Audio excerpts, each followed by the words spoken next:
Hello and welcome back, everyone. It's just another day in the life as a military wife, and Military Spouse Appreciation Day is just passed. It was last week, and I've covered the origins of Military Spouse Appreciation Day in past episodes. And if you're interested in finding out more about what it is and what goes on and why, please check that out. Feel free. I think it's pretty interesting. But this time around, I wanted to come at it from a different angle. And there really was one point in U.S. history when the mindset of the military was very opposed to supporting military spouses and military families in general. In fact, the going phrase of the time was, if the Army wanted you to have a wife, they would have issued you one. So let's talk about what it's been like for military wives in the past, up to now, and why. As always, you're listening to Life of a Military Wife, and I'm your host, Sam Wolf.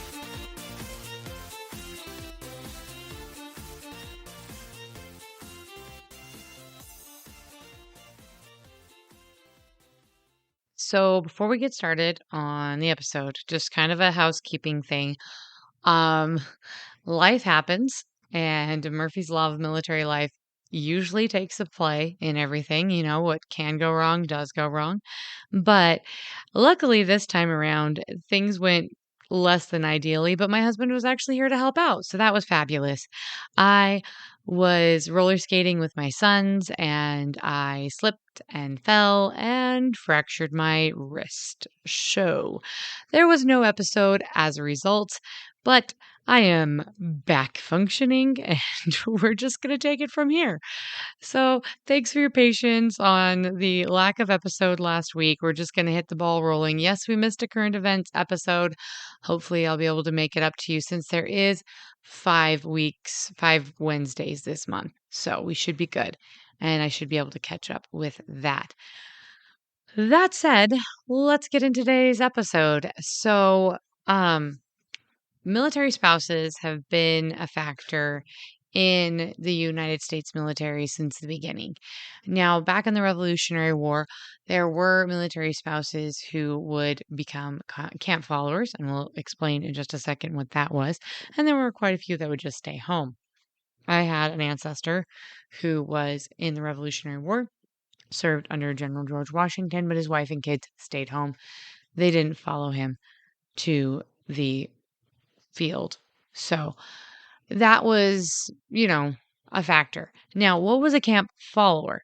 Camp followers were usually family members of soldiers, particularly usually enlisted soldiers, who would provide services for the unit in exchange for pay and assistance in taking care of their family.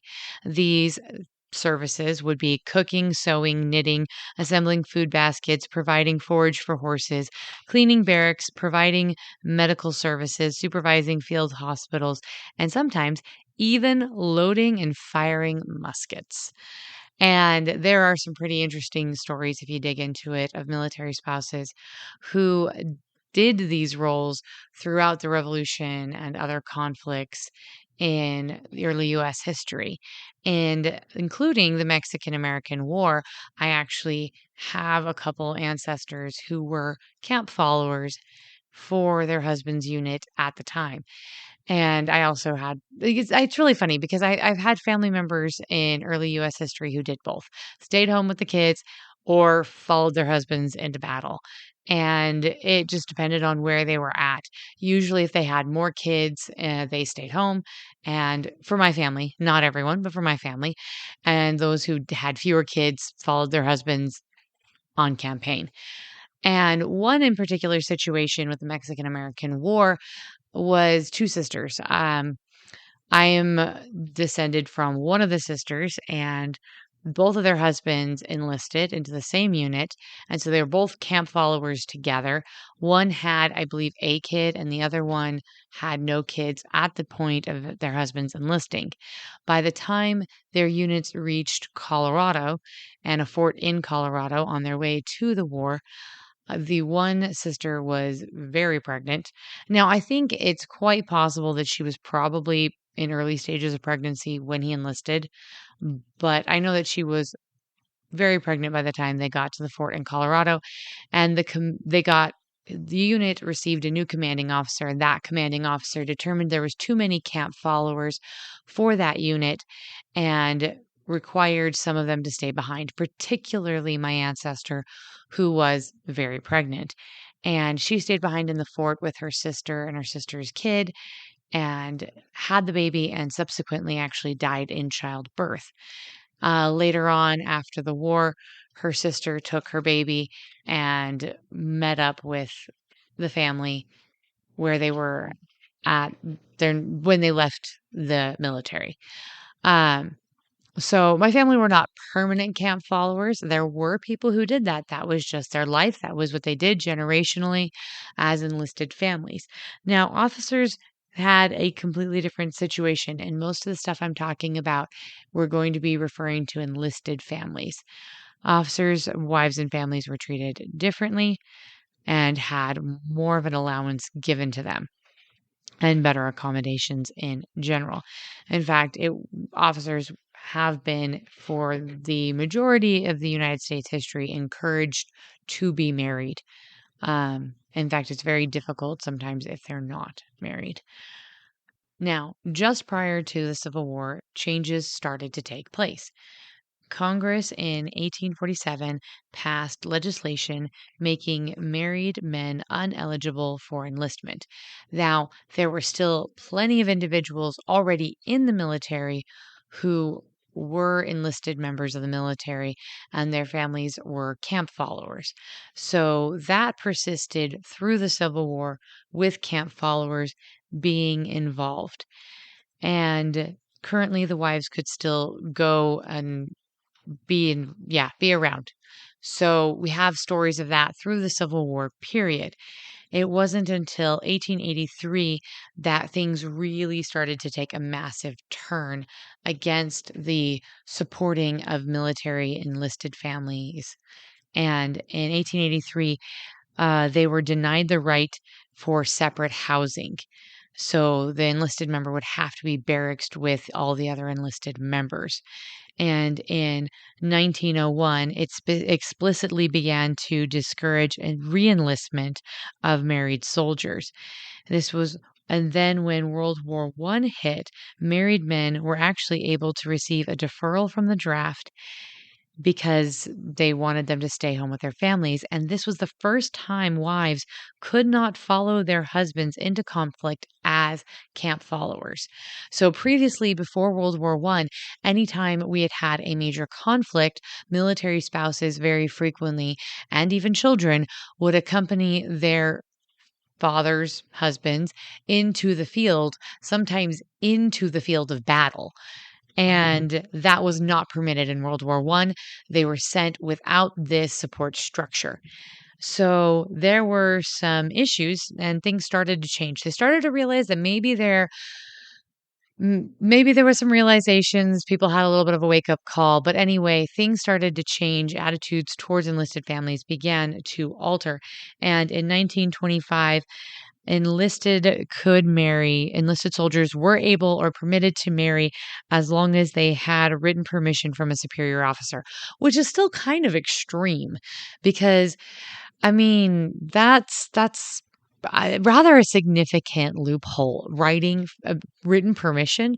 But as it went on and persisted with World War II, they realized their attitude towards the military and military families needed to change.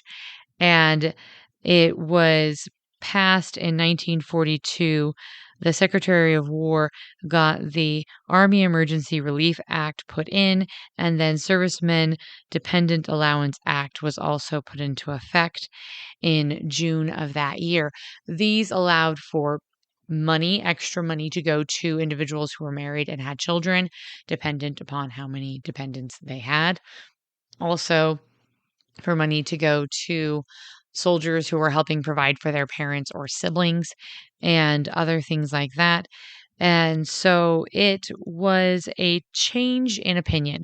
They were starting to go away from if the army would have given you a wife if they wanted to, they would have issued you one to, we're going to support families. In fact, they started a campaign with the slogan, the army takes care of its own, promoting the fact that they took care of military families at this point. And that was just because of the sheer number of individuals they were needing to enlist or draft for the war. And they could no longer solely rely on unmarried men to fill the ranks of the enlisted services, especially with the expansion towards the Army Air Corps and other options and formats. We were fighting a war for the first time on a global scale. We just needed more people. We enter a new era.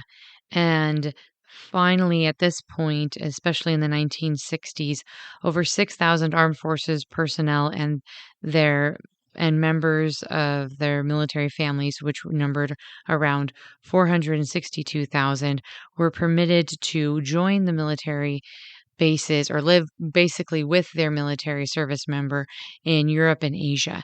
And this persisted throughout the Cold War, and things particularly started to increase and become more positive. And I actually have firsthand accounts of this era from my great aunt, who was a Navy wife at the time. And my uncle got stationed during the Korean War, maybe the Korean and Vietnam, but I believe just during the Korean War. For a while, he was stationed in the Philippines for quite a while. And originally, when they got to the Philippines, there was not sufficient base housing for them. So they lived in the community. And later, when more base housing became readily available, she was able to move on to base. But she told me about what it was like at that time. And yes, it was great that they were finally getting some support and able to stay with their husbands and getting better pay if they were married so they could take care of their families. At the same time, there were a lot of really inconvenient things. And I mean, living on post, you still have lots of rules and regulations as and guidelines as of right now. But like she told me stories of white glove inspections. They would have to have the house spotlessly clean. And I don't remember if it was like once a month or every couple of months, but some junior officer would come and literally just inspect the house top to bottom with a literal white glove on. And I remember my mom had actually been visiting. Now, this wasn't when they were in the Philippines, this was another time, but my mom had been visiting and they had helped clean the house, spick and span, all of the kids, top to bottom. And the lieutenant walks in and he's like, there's no way that this house can be this clean with this many children. You're going to fail for sure. And went through and was absolutely astonished that the house was spotlessly clean. And so he decided to go into some like shed or closet somewhere and like rub his hand right across like a light fixture, and he found a teeny bit of dust, and he said, "Oh, you fail. You have to clean the house all over again. I'm going to stay here and supervise and make sure you do it right this time." And I was sitting there like as I hear the story going, "Oh my gosh, what a nightmare." Thankfully, as most military spouses can attest, nowadays that is not quite the situation we all have to deal with. But I was just really impressed with how calm and polite and kind my great aunt was after that situation, because it would have been very easy to get upset with that individual. During the stage of the Cold War period, we enter a point where the military leadership and Congress and stuff begin to view military spouses as an asset, specifically enlisted ones and officers' wives in general, but more or less, they were the soft power through demonstrating American sensitivity and cooperation to the residents of the countries in which they were stationed. And often they could showcase American values, they could challenge negative stereotypes about America, and demonstrate how American marriages and families operated so that it was a bridge. And this is when the phrase the unofficial ambassadors became attributed to military spouses and their families because they really were that representation to these other countries who may not have had in previous times a significant exposure to the United States culture and customs and people. And so this gave an opportunity to demonstrate what we believed, how we functioned, and what we were like as a society as Americans. And military spouses were a huge portion of that. Much that they even put together etiquette guides for military spouses, encouraging them to be homemakers. And it was a full time job for them to take care of the home, care for children, and do those sorts of things, and that they shouldn't be working outside of the home because they had these responsibilities. Officers' wives started forming clubs, hosting different formal events, social functions, coffees, teas, brunches, and such. And there was also special events. And I'm assuming this is probably when the military balls became a huge thing. Not 100% sure on that, but it makes sense. They were also a really emphasized for them to teach their children important etiquette and to, befitting their families, stand when adults enter the room, say yes, sir, no, sir, to other military personnel as well as their fathers. And they were encouraged to just be very supportive of their husbands. And they found that this became a morale boost in the military, and that there were these virtues of duty and honor and country that these families, specifically the dependents, were showing and demonstrating as these goodwill ambassadors. Army started to look at military spouses as, in a lot of ways, unpaid support personnel, unpaid soldiers, unpaid individuals that could help them in their goals. And this is where I think a lot of those expectations for military spouses to hold somewhat official or unofficial positions inside the military social structures became commonplace. And those are phasing out because there's been a little bit more of a pushback in recent years towards being unpaid for doing work for the military from military spouses. And so it's been interesting as I was going through and looking at all of this to just see how it changed over time. And over the years, more and more, year by year, the support systems that we have as military families, the resources we have as military spouses, the flexibility, the pay, everything are improving by and large. And it is sometimes, well, it's always, there's still going to be difficult times. It's never going to be easy to be a military spouse. It's always going to be, there's going to just be ups and downs. There's always going to be challenges and surprises and difficulties and things you just have to negotiate. And heavens knows the pay is not always the greatest. It's a sacrifice, but it's a sacrifice that we do and choose for a reason. We support and love our husbands and we support and love our country. And that's why we do it as military spouses.